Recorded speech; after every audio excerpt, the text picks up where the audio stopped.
buenas tardes a todos los espectadores que nos acompañan el día de hoy en un episodio más de Psicología sin filtros. En esta ocasión me encuentro con Nicia Santín y Alejandra García y su servidora Maday Peralta, que el día de hoy les vamos a hablar un poco sobre el psicoanálisis y también la teoría del conductismo. Vamos a tratarles de explicar un poquito más para que sea de su entendimiento. Para comenzar, les voy a explicar un poquito de Sigmund Freud. Él es australiano y él comenzó en este mundo del psicoanálisis siendo neurólogo.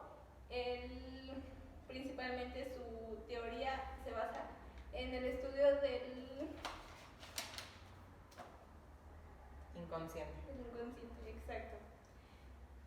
Sigmund Freud, pues por ende, por esto mismo de que él fundó como tal el psicoanálisis, a él se le conoce como el padre del psicoanálisis. Y él desarrolló una teoría psicoanalítica, valga la redundancia, en donde él explica en esa teoría que hay fuerzas inconscientes que determinan nuestra personalidad de día a día. Es decir, más bien siento que el psicoanálisis se enfoca más en despertar o dejar ver ese inconsciente que todo individuo guarda y que todos tenemos. Exacto.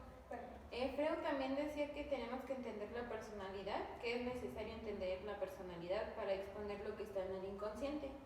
Investigaba los aspectos inconscientes de la vida psíquica humana a través de sus manifestaciones en libre asociación, en ideas, sueños y fantasías. También cabe aclarar que el psicoanálisis no es como tal una práctica que cure a la persona. Más bien se trata de solo analizar e interpretar la personalidad del ser humano a través de, como ya dijimos, su inconsciente. Y él lo trató a base de teorías como el yo, el ello y el superyo, que se basa en que tenemos tres fases para entender cómo nosotros podemos tener acciones. Y también la hipnosis, aunque la hipnosis no todavía en la actualidad no cree mucho. Sí, como dijo Alejandra, el psicoanálisis, o más bien Freud, propone estructuras de la personalidad que nos conforman a nosotros como personas.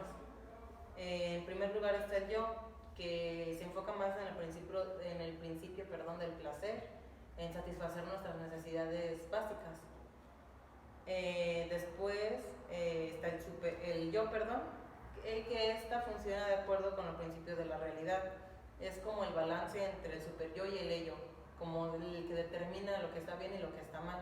Es como el balance entre nuestro consciente e inconsciente. Y el superyo representa lo correcto e incorrecto para la sociedad. Tiene dos componentes esta estructura, que sería la conciencia y el yo ideal. La conciencia nos hace sentir culpables por actuar mal, y el yo ideal nos motiva a hacer lo que es moralmente correcto para una persona. Yo siento que estas fases las tenemos siempre presentes, más cuando nosotros realizamos una acción, porque siempre sabemos lo que es el bien y lo que es el mal. Todas nuestras decisiones las tomamos en base a eso, y me parece muy interesante su teoría de Sigmund, porque todo el tiempo realmente sabemos y tenemos como dos tipos de pensamientos sobre si sí lo puedo hacer o no lo voy a hacer, pero nuestra racionalidad, que es el yo, nos lo hace hacer. También recalcar que tenemos los mecanismos de defensa, que es la sublimación, la represión, la proyección, la negación, la regresión y la introyección. Sí, así es. Incluso creo que desde pequeños hemos estado inconscientemente o de manera indirecta familiarizados con esta teoría. Desde chiquitos, pues todos somos conscientes de que tenemos como un angelito y un diablito que nos dice qué hacer, cómo tomar nuestras decisiones y en base a qué las tomamos.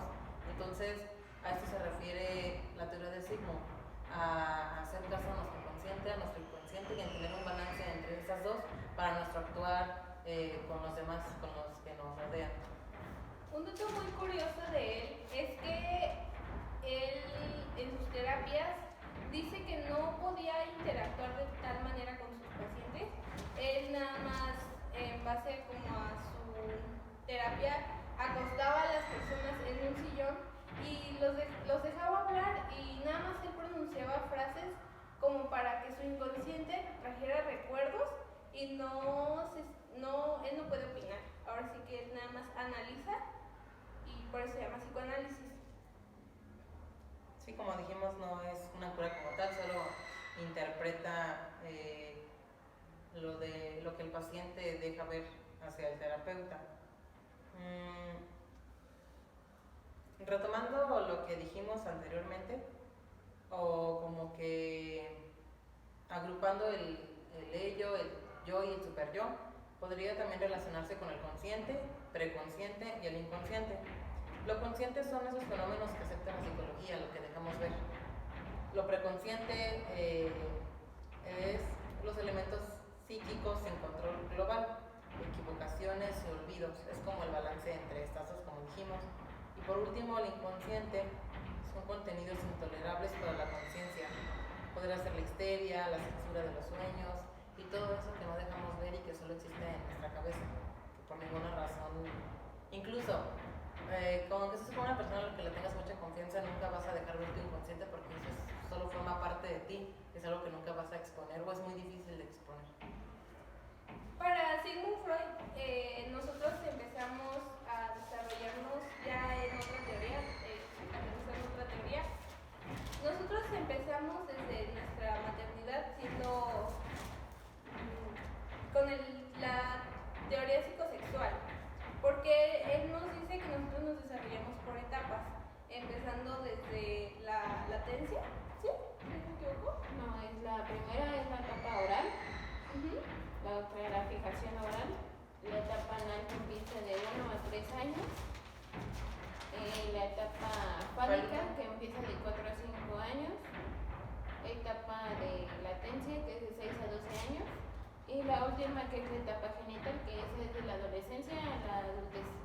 La verdad es que la que más me llama mi atención es la anal, porque retomando lo que dice Sigmund, nosotros tomamos como nuestra personalidad gracias a esas teorías sobre las etapas, pero en esa, dice que si nosotros no cumplimos una etapa, tenemos un cierto tipo de trauma, y el anal es la que más se puede dar, porque realmente, si ponemos un ejemplo, se da más en los niños que no tienen la confianza ni siquiera de ir al baño, entonces se quedan estancados en esa etapa. También dice Freud que la persona que no supera la etapa fácilmente, al paso del tiempo, le gusta mucho la limpieza y exagera con su limpieza propia y a su alrededor. Por eso creo que Sigmund Freud ha sido muy criticado, porque hasta en el momento de ahorita él no tiene mucha credibilidad, aunque realmente siempre está presente en la psicología. Todos tenemos como siempre lo tenemos presente, o sea, en todas las teorías siempre está presente, y él no tiene ese voto de confianza porque dicen que no está 100% avalada por la ciencia, cuando realmente sí hay estudios que comprueban que realmente sí es una teoría que es cierta.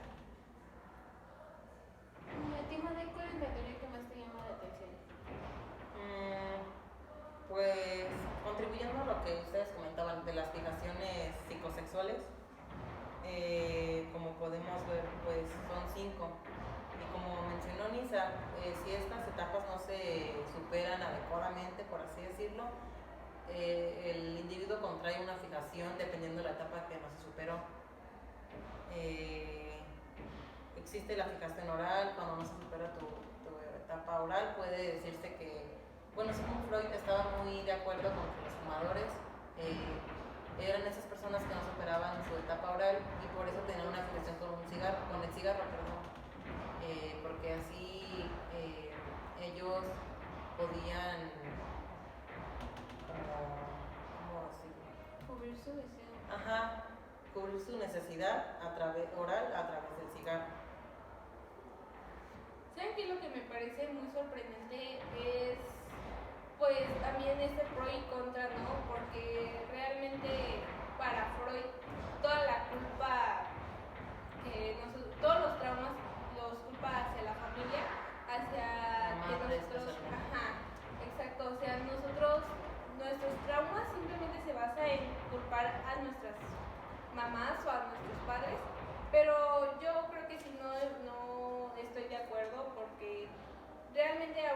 muchas maneras, y lo vamos a ver más adelante, de poder pues enfrentar estos traumas.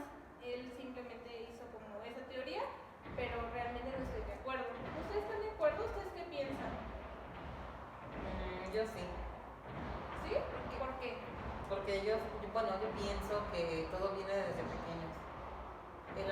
Nosotros nacemos como seres humanos neutrales. Bien sabemos que no traemos ni nada bueno ni nada malo. Entonces lo que nos forma desde chiquitos a nosotros es el ambiente en el que nos desenvolvemos y es principalmente la familia, es decir, los padres, el papá y la mamá. Claro que no es igual un ser humano que nació, más bien que es huérfano y no crece con sus padres, a uno que sí tiene sus padres. Pero no siempre es solo tener a los padres, sino la relación cómo se llevan ellos y cómo te tratan a ti. Siento que los problemas de toda persona, o más bien los más profundos, se desencadenan de la infancia. Exacto. Pero, por ejemplo, hay mamás que no pueden dar pecho por los mismos partos, por la cesárea. Entonces hay realmente cosas que uno no puede evitar y sé que puede haber cierto tipo de traumas, pero creo que sí se pueden trabajar. O sea, se busca la manera, ¿no? Ajá. Pero realmente el psicoanálisis, siento que para poder sanar esto mismo del trauma, no podríamos, porque por el análisis y todo. Yo creo que tendría que ver más con el conductismo y como buscar una estrategia para sanar.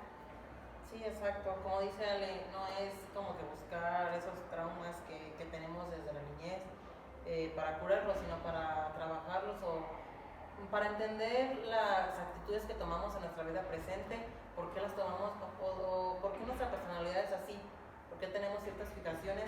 Entonces el psicoanálisis se trata como de una regresión a nuestra vida de pequeños, de niños, por qué, para explicar actitudes del presente.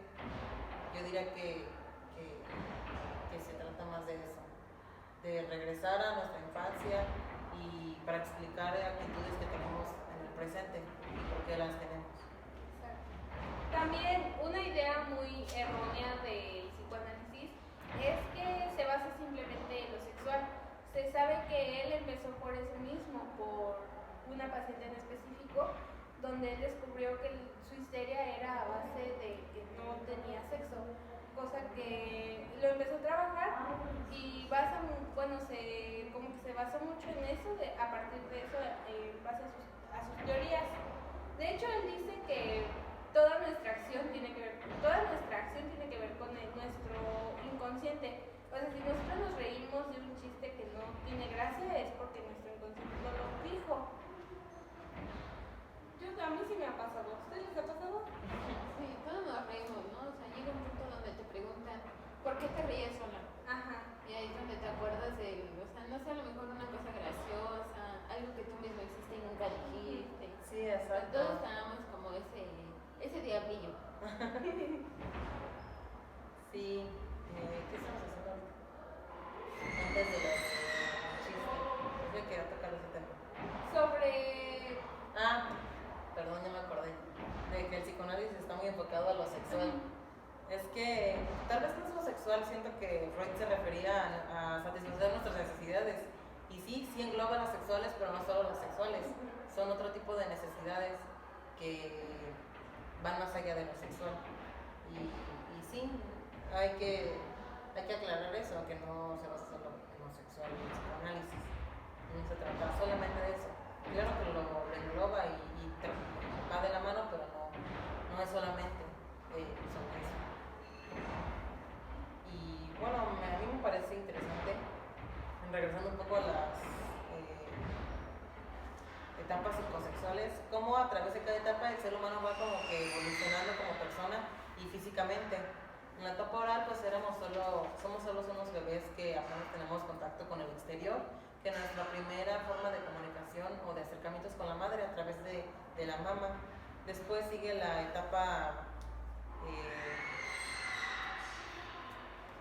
anal, que es de los 1 a los 3 años, que es cuando ya crecemos un poquito más, ya manejamos un poco nuestros movimientos, seguimos siendo unos bebés, pero ya tenemos control sobre nuestros esfínteres, sobre hacer del baño, sobre las heces fecales. Y después ya viene la etapa fálica, que es cuando los niños o el individuo ya empieza a descubrir su identidad. Yo soy niña, tú eres niño. Ya pasando de los aspectos más importantes de la psicoterapia, ya por último voy a tocar el tema de la cura psicoanalítica. Uno de los elementos que la componen es el acting out, que significa o se basa en el que el paciente expresa fuera del tratamiento los deseos inconscientes reprimidos. Está relacionado con la transferencia en el acting out y el paciente lleva a la acción en el mundo externo, conflictos que deben ser concientizados y llevados a la palabra durante la cura. A continuación está la elaboración o reelaboración, que es el proceso en virtud del cual el analizado integra una interpretación y supera las resistencias que éste le suscita. Se trataría de una especie de trabajo psíquico que permite al sujeto aceptar ciertos elementos reprimidos y librarse del dominio de los mecanismos repetitivos. Es como, podría decirse como la aceptación de los pensamientos reprimidos que tiene el paciente, y creo que el primer paso para poder externarlos es aceptar que tienes pensamientos reprimidos que no te dejan como tal ser. Y esto nos conlleva a la resistencia. Durante la cura psicoanalítica es muy común que se denomina resistencia todo aquello que en los actos y palabras del analizado se opone al acceso de este a su inconsciente. Puedes asistir a psicoterapia, pero si no te dejas ayudar, simplemente el terapeuta no va a poder ayudarte. Tú tienes que ser muy transparente con él y dejar ver tu inconsciente y sí, expresar todo lo que te viene a la mente sin filtros. Y si te resistes a esto, pues no va a poder funcionar la terapia psicoanalítica. Y bueno, creo que estos serían como los aspectos más importantes o que caracterizan más a la terapia psicoanalítica. Antes de continuar, quiero agregar un dato súper interesante del psicoanálisis. Dicen que en terapia es muy probable que el paciente se pueda enamorar de tu psicoanalista. Si llega a pasar eso, la verdad, ahí termina el trabajo del psicoanalista. O puede suceder al revés, precisamente porque empiezan a notar o a demostrar su inconsciente, o reflejar más bien su inconsciente en su paciente, o el mismo, o la paciente justamente con el psicoanalista. Entonces es como, tiene como sus códigos éticos también del psicoanalista, de siempre tener como una relación pues profesional con el paciente. Sí, porque si no, pues no podrá funcionar la terapia como tal. Creo que a esto se le llama transferencia, es lo que ves, ves en ti y lo proyectas como que en tu terapeuta, y eso te hace sentirte atraído o atraída por él, y pues deja de funcionar completamente la psicoterapia. Ahí se pierde todo profesionalismo y objetividad que se tenía. Y por último, Nisa les va a hablar un poco o dar las ideas principales de lo que es el conductismo, y con eso estaremos finalizando este episodio. Bueno, el conductismo se desarrolló a comienzos del siglo XIX y nace oficialmente en 1913 por John Watson. Es un psicólogo estadounidense considerado el padre de la Escuela de Psicología del Conductismo. Los objetivos del conductismo es conocer y ver los métodos, que es la objeción, el reflejo condicionado, el método de informe verbal, y la experimentación. El conductismo en la actualidad es la rama predominante de la psicología académica.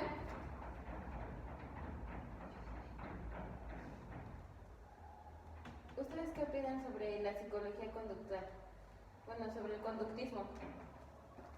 Pues para empezar, de que es de las más usadas. Creo que la psicología se va mucho por el conductismo porque relaciona nuestras pues sí, conductas con un estímulo-respuesta. Creo que es como la parte, engloba la parte biológica de la psicología, de nuestros estímulos y cómo podemos utilizar estos para contraer cierta conducta, para tener cierta conducta. Entonces se trata, me parece, más de eso, de un proceso de estímulo-respuesta para obtener una conducta deseada del ser humano, y por eso mismo es de las más utilizadas. También tenemos un ejemplo que es del conductismo clásico, que lo tiene Pavlov, que es el del perro, que por ejemplo el estímulo son las croquetas o la comida. Ese es un estímulo incondicionado y la respuesta pues sería que con una campanita se haga el estímulo, el perro sabe que a la hora de tocar la campana es la hora de la comida y pues así se tenga una respuesta buena, la respuesta deseada para que el perro sepa cuándo sí es su hora de comer y cuándo no es su hora de comer, y así tenga bien desarrollado también su hora de hacer del baño.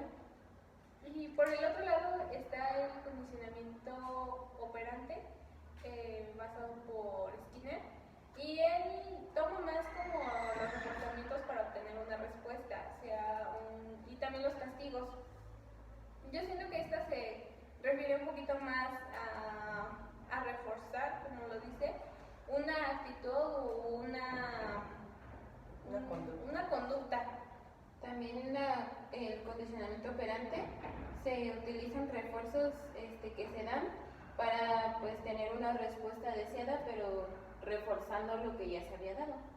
Exacto, y siento que en el clásico es más como para que alguien o algo haga algo, o sea, y en el operante no, eso trata más como para mejorar nuestras actitudes o nosotros mismos en la escuela o en nuestros trabajos también.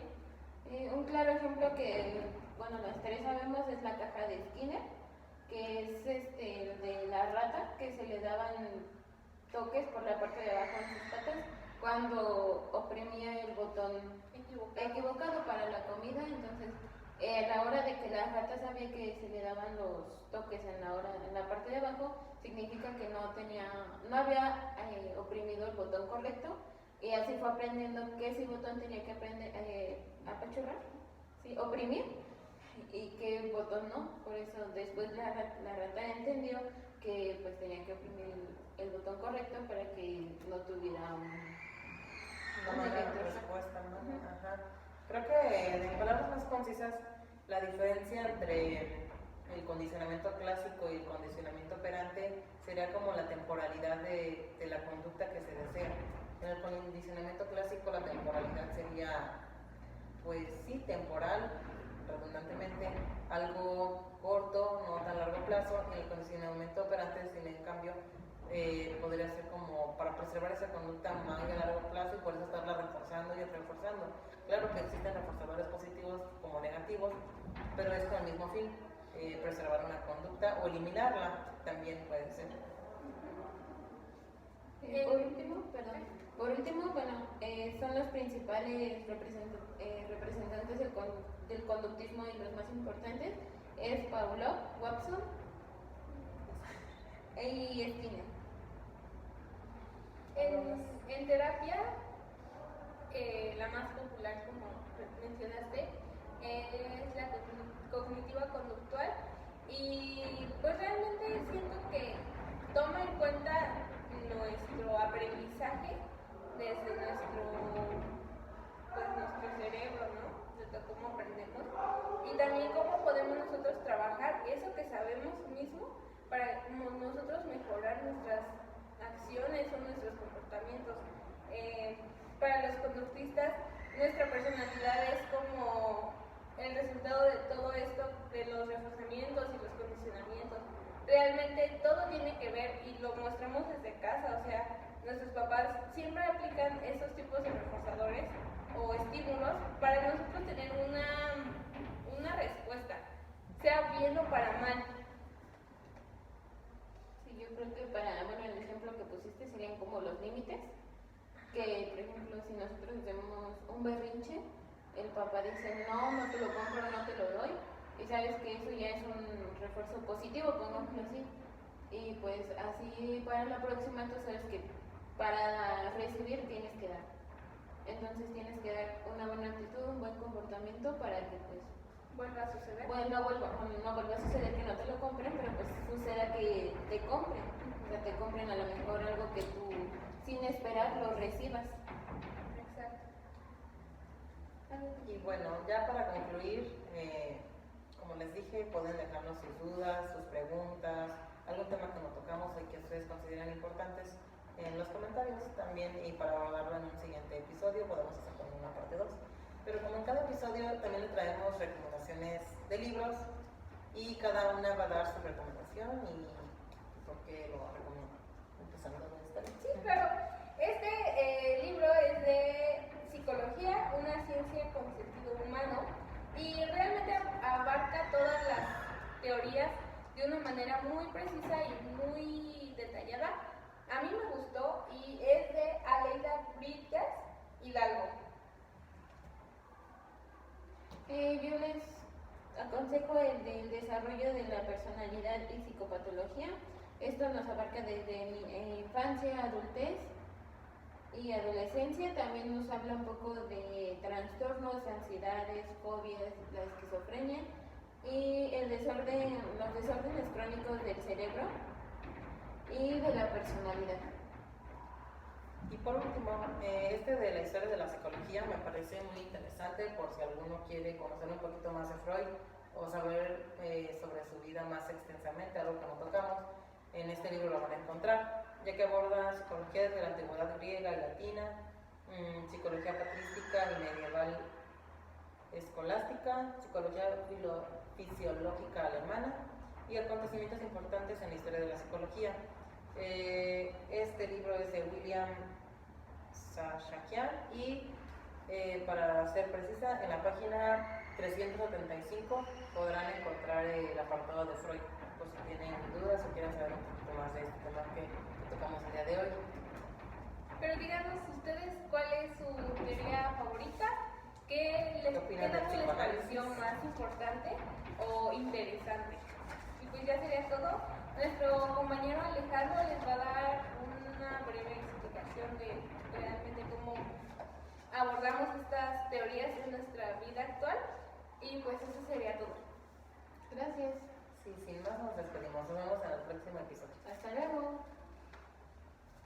Hoy en día el psicoanálisis es un método de investigación sólido, un método terapéutico y valioso y conjunto de teorías psicológicas y psicopatológicas que nos permiten entender el psiquismo, su desarrollo, sus detenciones y regresiones. El psicoanálisis ha ido evolucionando desde la época de Sigmund Freud y en la actualidad es una orientación frecuente y habitual de intervenciones psicoterapéuticas con niños, adolescentes, adultos, familias, parejas, grupos e incluso instituciones. Se realiza con sesiones cara a cara y terapias breves. Por otro lado, el conductismo actual ha influido en la psicología de tres maneras. Ha reemplazado la concepción mecánica de la relación estímulo-respuesta por otro más funcional, que hace que hincapié en el significado de las condiciones estimulares para el individuo. Ha introducido el empleo del método experimental para el estudio de los casos individuales y ha demostrado que los conceptos y los principios conductistas son útiles para ayudar a resolver problemas prácticas en diversas áreas de la psicología aplicada.